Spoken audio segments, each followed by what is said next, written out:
Hello, Jesus.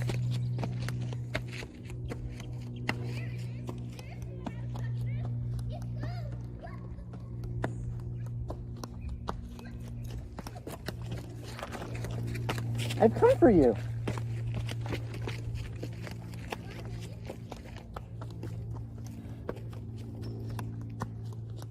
You asked for me. Who are you? I'm your friend. Go no further. No, Devil, I said go no further. it's me. Andy? Yeah, Jim, it's your best friend that you've ever made from Craigslist. I'm just here. That's certainly not true. You've made better friends on Craigslist? Wild stories. Not going to tell you right now. Heartbreaking, but as your second best friend on Craigslist. Maybe it's a bit, Maybe. but I'm going to keep you on edge for the purposes of this talk. Thank you. And for the purposes, will you have a talk with me? I would like some wine. I would like to talk about a movie with you. Well, I don't know, these rocks kind of protect me from evil. It's like a sanctuary for my thoughts. If I let you in, I have to be really, really, really, really certain that you're not Satan and or his associate. Just between you and I, are right, you? No, that totally makes sense. I understand your trepidation. Yeah. This is a trust circle. Yeah. You don't necessarily trust me. So Yeah. what would something that Andy would know that Satan wouldn't? Or how would I prove that I'm just Andy? What's the thing that made me want to pick you from Craigslist? What cinematic character? Lieutenant Eckhart from Batman. That's who I promised I would dress up to be your friend and your journalist. Do you trust me? Think about the future. Come on in. It's me. Come on in. Yeah, that's the correct answer.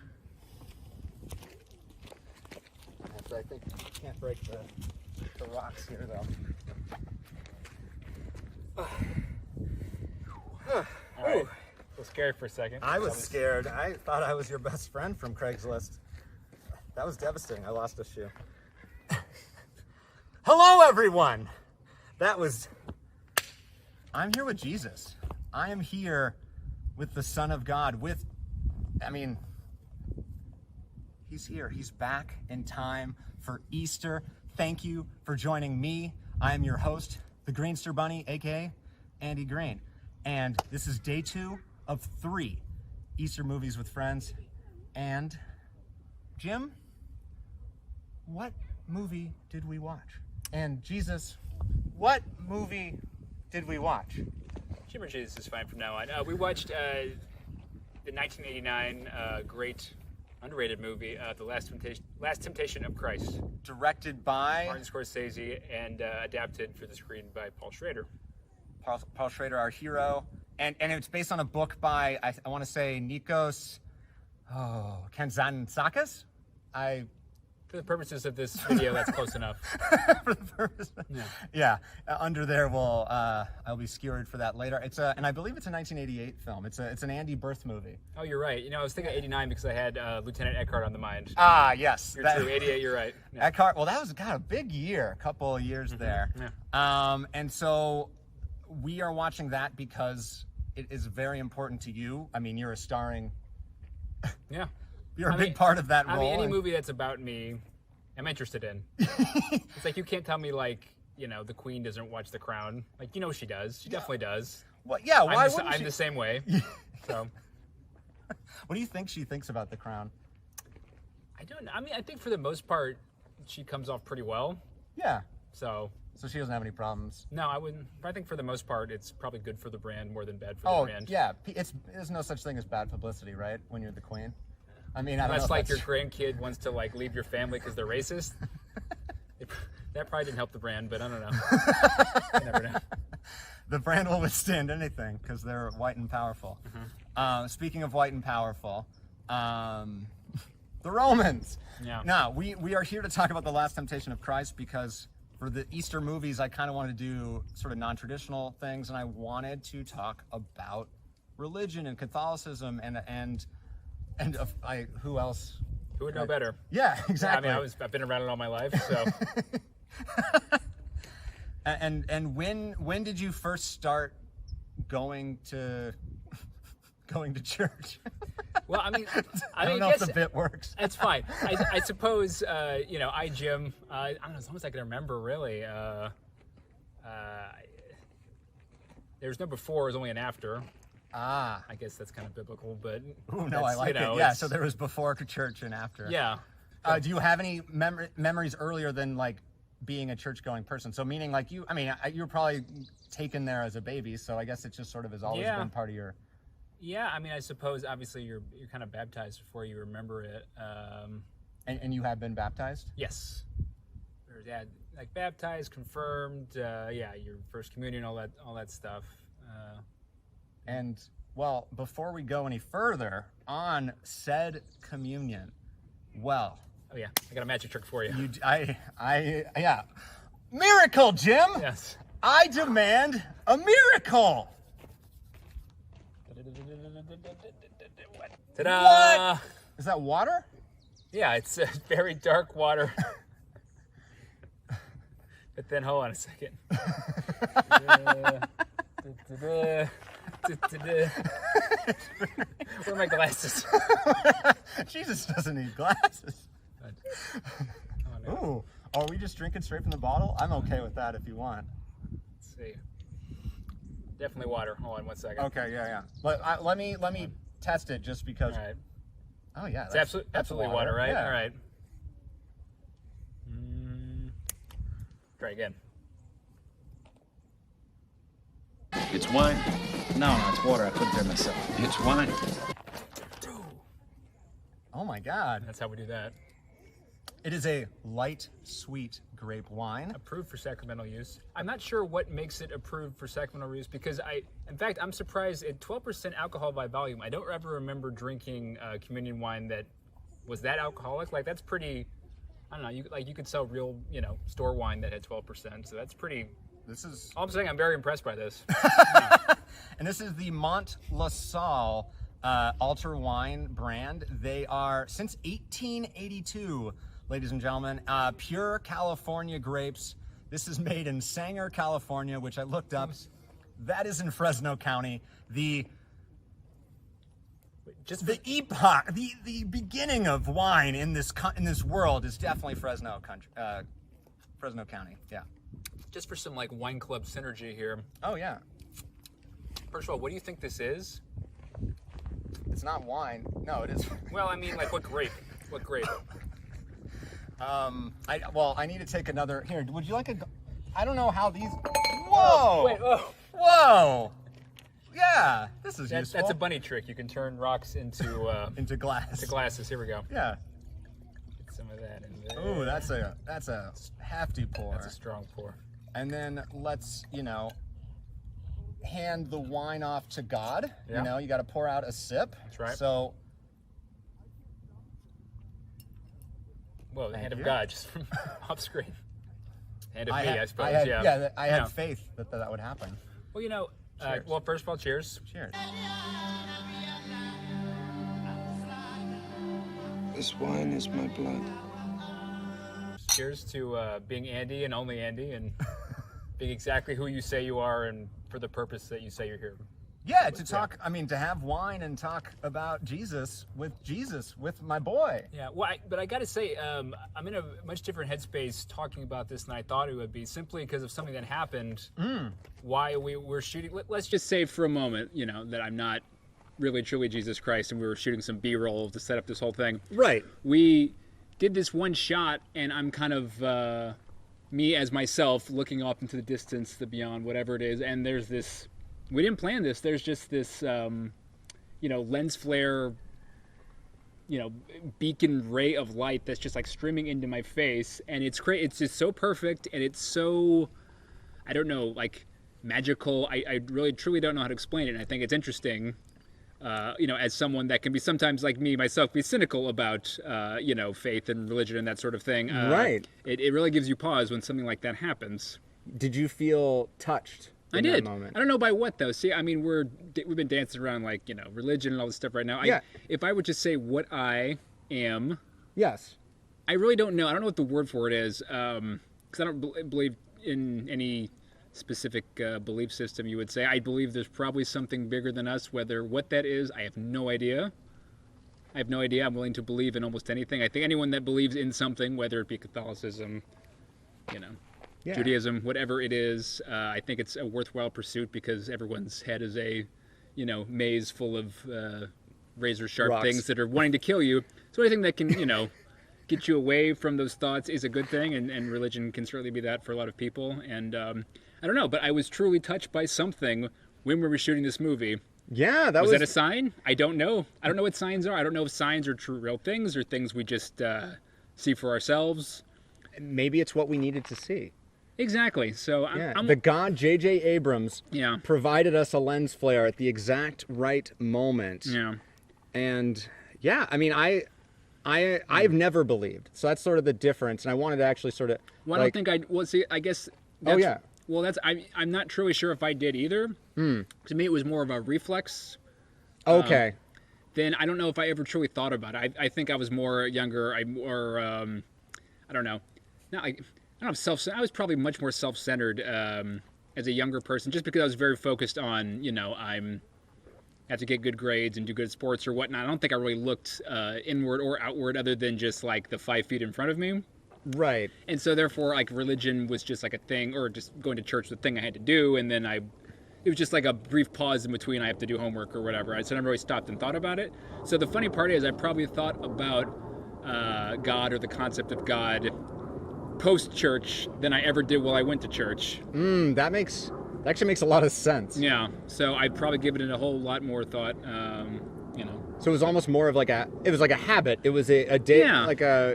and then when did you break it? When did you stop going? I mean, I've had to. I mean, just because I went to a Catholic high school, so we went, every week for Mass.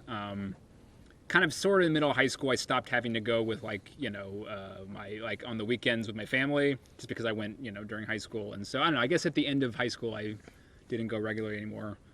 Wasn't something I thought consciously about doing. I just stopped going. I didn't really give it much thought, to be honest. Once it was no longer a thing on my checklist. Right. It was just like, Yeah. So it was interesting.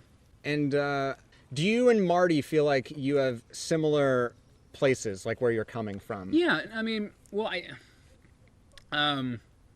that's why I think this movie is so interesting, especially for people that either, you have to necessarily be ex-Catholic or ex-anything, but someone that is unsure of something. Yes. Because this movie is obviously, I think, like Scorsese is actually a deeply spiritual person, and all the people, like Paul Schrader is too. I mean, I think... Yeah, First Reformed is another one where oh my God, we should watch such that. an incredible That's movie. Such a fucking good movie. Yeah. But I don't know, even religion aside, I think it's a really good movie for someone who is unsure, or who has, big feelings welled up with inside them, and they don't know how they feel about them. And in the movie, it's Jesus himself that doesn't know how he feels about himself and his own mission. It's really interesting that way. Oh, absolutely. And it also is so relatable.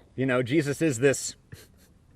He's the Messiah. He's the Savior, but he's just like me. Well, I mean, because that's the idea. I mean, it's a smart way to approach it, because so many other, great, there's Passion of the Christ, of course, and there's, King of Kings and all this stuff where you lean a little heavily into the, Jesus as a deity part, because obviously he's supposed to be a part man and part God. Right. And I think most movies kind of lean into he's God, like he's mostly, he's this figure, and whereas this movie really, really, really focuses on the human part. The Clark Kent. Yeah. Because I don't know, the Jesus, whether you believe in him literally or as a metaphor or whatever, the character doesn't work unless he truly, truly, truly is a human being in some way. Right, and there's no bridge between man and God, and that's sort of the whole point of this movie, and to sort of, I mean, the whole movie he's saying he is not sure about a single thing. Yeah. And I think that's the way, to me, I wish we all were, because what is certainty? I'm not certain about anything. I'm not certain that this is a grape, to be honest. But do you think this is good? I'm ashamed to admit that I kind of like it because it's warm and sweet, and right now that just sort of hits the spot. Yeah. No, the sweet thing is really nice. There's like one little harsh mineral thing at the end that I don't like, but it's like at the very end. Whatever that thing is at the end, I wish we could just lop that off. That is probably, I would say, the sort of the manufacturing like, I think it's just that this is probably a really old bottle or something. Yeah, like honestly, but seriously, for $9 for $9, Catholic supply store wine, it's fine. Oh yeah, it's Cotter's fine. Church Supply in downtown LA. Good people, good fun. I didn't get these there. Yes. It was out of my price range for the robes. They were like $400. And if anyone's watching, by the way, robes are the way to go. This is what they feel. I'm gonna not take this off the rest of the day, even if I go out in public. I don't care. Like, this feels great. We're in public right now. Yes, we got quite a lot of looks. We have followers. Yes. They've just followed us up the mountain. Yeah, I had a few words with people. I don't know. Now I have Well, you hated them. You wanted to kill them when you first spoke. Yeah. But then words of love came out. Yeah. And I was really unsure of what to say, and just it's like you said, honestly, when we started, shooting some of the other scenes around this, I didn't really know what to say, and you said, Jim, just say what's in your heart. And I did. Well, and isn't goddamn helicopter. Oh, sorry. I won't. Jesus. Yeah. I'm not going to damn that helicopter. I refuse to. Martin Scorsese brings us a startling vision. An extraordinary story. The last temptation of Christ. Yeah, well, so Jesus is a heart. That's literally what that's what he says he is, and the instrument is love, or the axe. That's sort of he kind of goes into the vengeful God thing, because he's also taking off after his old man. Because the Old Testament God is very different than that's more fire and brimstone than the New Testament is all about love and forgiveness, and it's the two sides of the cookie. And speaking of, I don't know, that's not a segue, but I want to talk about. We have to talk about Judas, because there's a lot to talk about in this movie, and I don't think we'll get everything. But what they do with Judas and their relationship is, I think, the coolest thing about this movie. Well, because Judas is, I don't know, heroes may be a strong word, but he's certainly not the bad guy in this version, not at all. No, he's kind of the anti-hero. Yeah. And also Jesus himself says to Judas that he has the harder job, that he is actually the one that, he has to betray him, he has to kill him. And be hated throughout all history. But it's the role he has to play. Right, exactly, because that's the only way that they will sort of bridge man and God, and that he will, be risen, and the word will be spoken, and all the fun stuff. Yeah. And Judas calls him a fucking coward. Yeah. That's the whole beautiful part of this movie. The title Last Temptation of Christ is the whole third act of this movie, in which he's sort of, given his Green Knight-ish alternate reality. Let's just say at the very last moment you didn't have the strength to die on the cross. Right. And you were saying, you've worked so hard, please, step off the cross and live the life and all of that. And, right. He gets an out and he takes it. And he literally gets to be married, he gets to be human, and he gets to have sex. He gets to be fully human, and then, which is obviously far easier than having this horrible, painful death. Oh, yeah. God, can you think? That's the worst death, right? It's not good. It's not good. When we were watching this together, you asked me, aren't you glad that we have better things to do than watch public executions? Yeah. But do we really? But that was my question, was, do we? Yes. If we staged a public execution, that would have a higher rating than the Super Bowl. Easily. My followers would love it, these guys. Yeah. We can have a lot of fun with whatever insert shots whenever I point. Yeah. The audience. Can do the wave. Oh my God, the wave.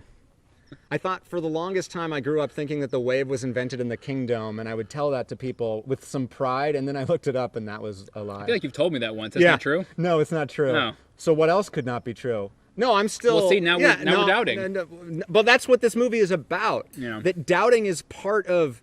It's part of religion. It's part of anything. Yeah. That's why I was 2 years old when this movie came out, and it was obviously very controversial to do Jesus in this way. But I think, obviously it's a little different for me to say, because I'm not, a textbook believer or whatnot. But I think this movie does Jesus credit, and yes, he is such a I don't know, human, sympathetic character. He's really hard not to love, especially, I mean, we could talk about Dafoe for a second. Dafoe's really good in this movie. Dafoe is so good, and this is before I think Dafoe became Dafoe, right? I mean, I don't. Sure. I never really. When I came of consciousness of movies, Willem Dafoe was already like a character. I mean, he's on the way. I mean, at this point, he had just like Live and Die in L.A. did. He got like. Oh yeah. He had an Oscar nomination for Platoon, so he was. Okay, so he's already. I mean, there. he's like fresh and hot. I mean, he's also hot. He's just a good-looking guy. He's such an interesting-looking guy too, which is it's like he's not necessarily classically handsome, which I think is what they want Jesus to be. But no one else looks like him. No one does. That's the thing. But well, there's a couple of shots where they really do pull off the whole, the classic, French, 14th century Jesus look. I agree, and I think he's incredible. Harvey Keitel as Judas is a really interesting and inspired decision too, and it definitely feels like in a way he kind of is a gangster. Or he is he's violent. We see him murder Romans. Well, that's what he is. I mean, he's like this Jewish super soldier. Like that's what he is. Che Guevara, right? Yeah. Like he's a freedom fighter. Yeah. It's a really interesting way to play it. And it makes a lot of sense. While this is it has a disclaimer at the beginning and an intro from Nikos's book that is both supposed to sort of chill out, like we're not saying this is literally what happens. But it feels more believable to me. Sure. Yeah. Sure. Yeah, I mean, thinking about the goddamn helicopter. Again, I'm not gonna damn helicopters. Oh, okay. You could say that over and over. What if you could damn anything, what would you damn right now? Is that something that Jesus would do? Probably just some river to stop famine somewhere. Wow. That was... Did I hit you? Did I hit you with that one? I didn't think... That was the first time I believed. Damn That River is a really good song by Alice in Chains. Damn That River. Really good band. But... Lane Staley, really sad story. Anyway. Why did you let that happen to him? I mean... You can't. I mean, you really can't save people that can't help themselves. Oof. And even Jesus learns this lesson. Yeah. Right. And I think let's.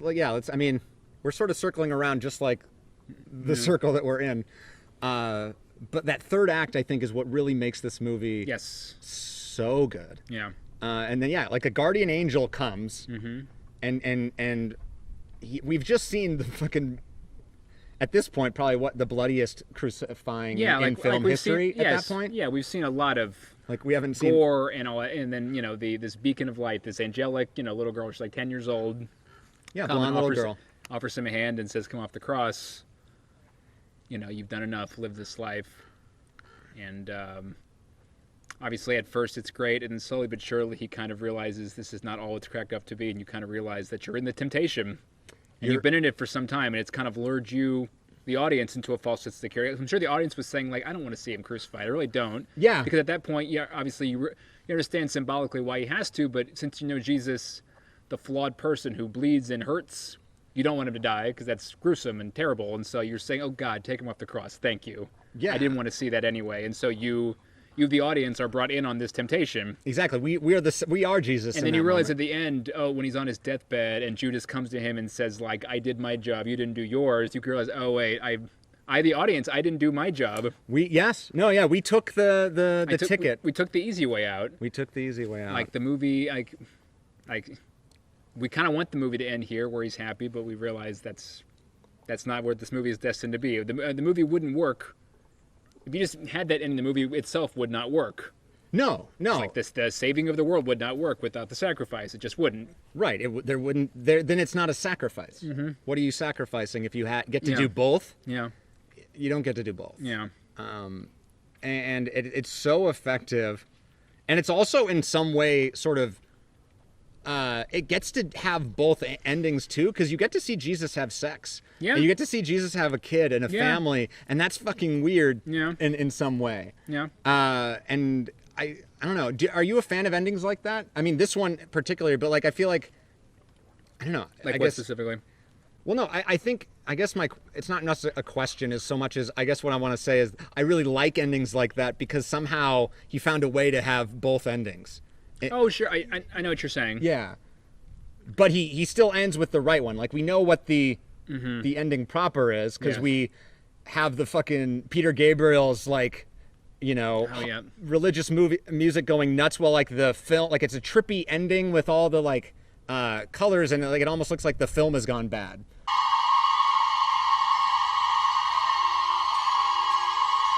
And that's like such an interesting avant-garde end to this movie. What's the color at the end? Is it green? It goes, the credits at the beginning are red. Yes, I remember and that. then the end it's orange. Orange, yes. And we pontificated what it was. So red symbolizes. Well, obviously that's the blood, and then to make orange you would need to put yellow, which is probably like light.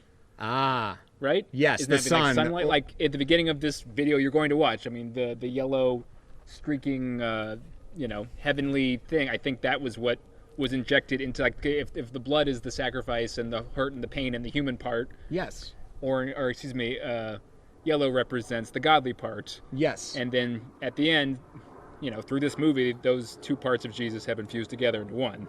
Ooh. And you know what? To fuse those two parts together, I think we need some wafers. We're going to eat yourself, Jim. Take this bread. Share it together. This bread is my body. We are going to cannibalize yourself. We have some altar bread. I always wonder what exactly these are made of. Do you want me to tell you? Yeah, honestly. Well, I thought it was Jesus. No, it is made from only pure wheat flour and water. It actually says that on the box. Well, in the comment section, I want people that aren't Catholic, because I feel like every Catholic, I've mostly been to Catholic masses, and it's always this kind of wafer, but like at like Protestant or Baptist stuff or Episcopalian, sometimes they do actual bread. I just want to know why the Catholics do this thing, and then other denominations don't. Like, this seems to be kind of like a Catholic-specific thing. Yeah. These are really interesting. Like, I think it has a cross in the wafer. Have you ever had one of these? I've never had a wafer. This is interesting, yeah. So, cheers. My first communion. Yeah. It's finally happened, Yes. Mom. Cheers. Cheers. God, it's like eating paper. Yeah, I wonder why they're subtle on. I mean, it tastes like styrofoam, right? Yeah. Yeah. Yeah. Oh, yeah. Is styrofoam made from wheat? This would be good with sauce. Just because then I would taste anything but this. Like, you dip it? Ooh, that's a good idea. Yeah. Here, please, take as many as you want. This is actually the gym food that I, like, this is what you eat all the time. Yeah. Just crackers. I can have one more. Well, I mean, that's what you used to when I first met you. You've now evolved. It's simple. I like to work all day. I don't like spending time making stuff. No, I agree with you. This time I could be working. So I, grab Like a handful of God knows what, Yeah. It's not necessarily good for you, but that's why you marry somebody that's... You're clearly doing something right. I don't think you've, like, gained any weight or changed anything in your appearance since I've met you. Fair enough. Sure, I'm grayer on the old Oh, well, yeah. whiskers. Because of the doubt we've been talking about. Oh, yeah, a lot of doubt. Well, so when did you said you never necessarily believed, like capital B believed. Mm-hmm. But when did that doubt come in? Or when did you have any... I don't have a big story about that specifically, because I think it was almost like love in a way. It was just like a fade away, or I don't know, not even that. Like it's hard to lose something I don't think you ever had. I think it would be unfair of people that actually have faith in some way to say I ever really believed, because I don't think I did. That actually sounds a lot like sort of love in the way, like when I was a child thinking I was in love with someone, and then after it was over being like, oh, no, I wanted it to be love. Yeah. I wanted that to be real, but I don't know. I didn't know what love was. Yeah. I don't think I had the capacity for belief, even if I don't think I was conscientious enough to understand what that meant. And I suppose around when I got to the age when I did, something I did. And by the way, I got to say, I honestly wish I did. I wish I did right now. I wish I had more of a, like I said, I started earlier, like, what do I believe? I believe there's a higher purpose. Like, I believe that is a possibility. Do I believe it? Do I know for certain? I don't. Because of the doubt thing. I mean, I'm Jesus in like, you know, the 10-minute mark of this movie, like the completely, even before he's like, show me a sign, he's just like, I don't know. No, yeah, you're the Jesus who's making Yeah. a cross Yeah. that just so Romans can murder people on, Like, which is such a fucking insane way to introduce honestly, Jesus. yeah, I think most of my, I don't know, my daily thoughts are pretty much, I don't know, Nailing very yourself. very much grounded in the tangible. I don't know, but I mean, I admire a lot of people that have faith in something. It's not like I'm not. I would certainly humble myself before something or truly believe in something if I could. Believe me, I would. But I don't think I have whatever that spark is. I don't know. Like the best I can do is like help people out in this that I see that need help. Other than that, I really don't know how else to approach it.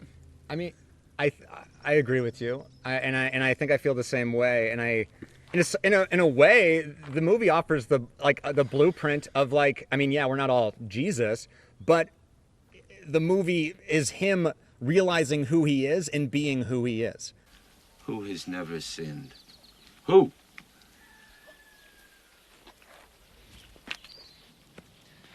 Which one of you people has never sinned? And that is the best you can do for the world. Well, and that's the only thing you can do for the world. That's what I'm saying. Well, I mean, that's what let's say, you know, for argument's sake, that Jesus Christ is everything that the Bible says he is, and yes. Then I don't know. Then I if all of that is true and everything I understand about him or God or whatever is true, then I'm still doing fine. I think I'm you know what I mean? I think I'm still living in the way that he would approve of. Right. Well, because I mean, not in the. I mean, because how many times have you sinned in the last hour? I was thinking some dark thoughts earlier. Yeah. Well, but I meant like, I mean, because some people would have that mean like, oh, you're a terrible person or you're not living that. But I don't think that's true. I don't think that is what. Oh, is there? That was a sign.